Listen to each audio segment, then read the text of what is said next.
Alright guys, hello and welcome, and today I'm going to be talking about the new special set Paldean Fates. It is the new shiny special set released. Now these have actually performed quite well in the past, like Hidden Fates and Shining Fates, so this is a really interesting topic to dive into, and the chase cards of this set have been really interesting. So what I want to do is I want to break down the set, look through some of the artworks, look through some of the kind of pricing and where I think they're sitting, and where I think this is gonna go as a long-term investment. And a lot of that is to do with kind of looking over the data, looking what we can present, and yeah, just going through it. So first thing I really want to cover when I'm looking at the particularly the set of Paldean Fates is it's a shiny set. So one really cool thing is it's unique. So all the Pokemon in it are shiny variants, and most of them are really well done.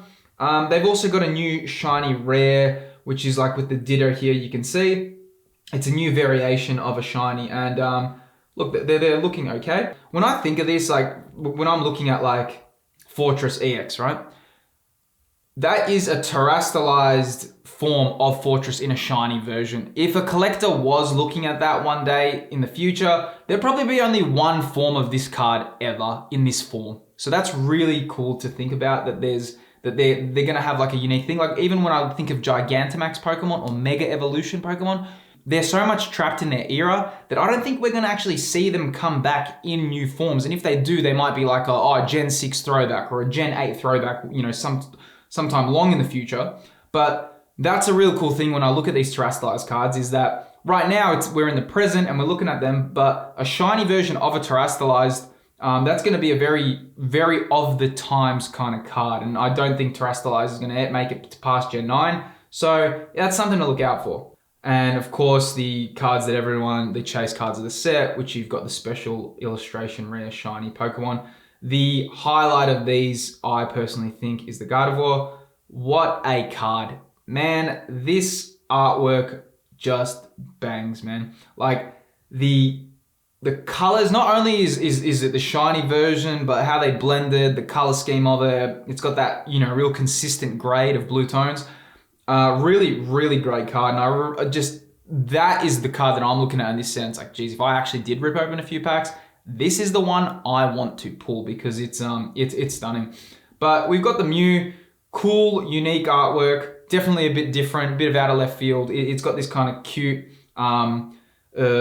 what is it, like a pixel, not even a pixel drawing, like a line drawing. Yep, I can't really complain with these, and of course Charizard, the poster child, and nonetheless it is the terastallized form of him, but it's definitely up there as well.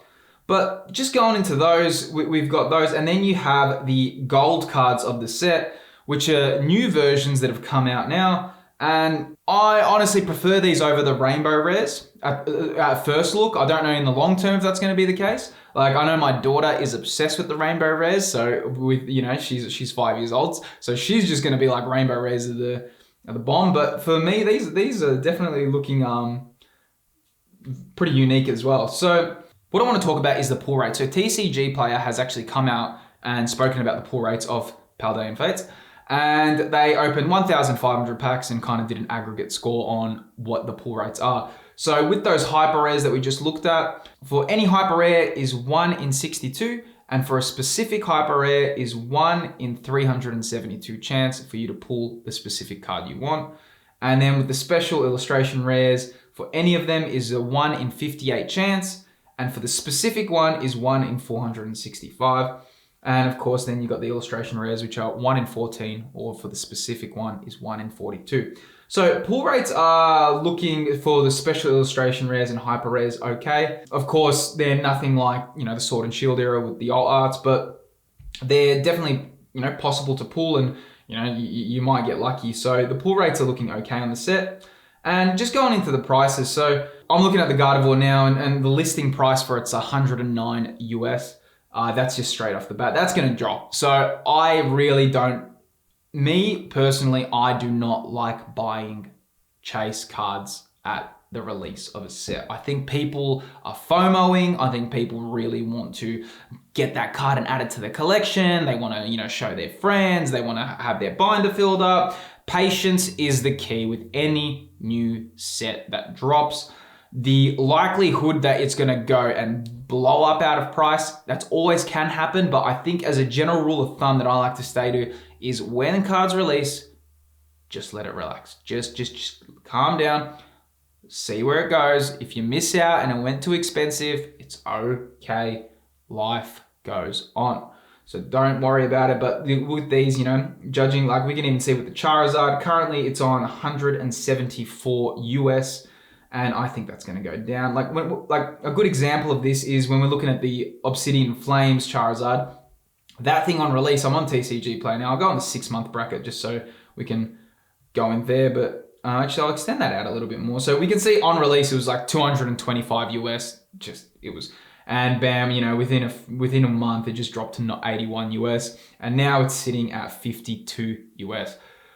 Whether or not you could have, you know, it could have went the other way, maybe, but very unlikely. But with these pull rates and, you know, I just would definitely wait to see where the prices go. I wouldn't be too haphazardly just jumping on these. Looking at the prices of these, the Mew as well is at 108 US. Again, we'll see where these prices go. Currently, I don't think that they're gonna blow out of control. I don't think it's a case of like, you need to get it today. I think we can kind of wait out and see where they go. And that's pretty much where I'm sitting with Paldean Fates at the moment. The big thing of me and where I think the future of this set is gonna go, I think that this set in particular is highly dependent on the demand and print runs. So we know that maybe we've got a feeling that during the Scarlet and Violet era, things have calmed down a little bit. The hype isn't as crazy it was during the COVID boom, which was in a bit of an unsustainable hype.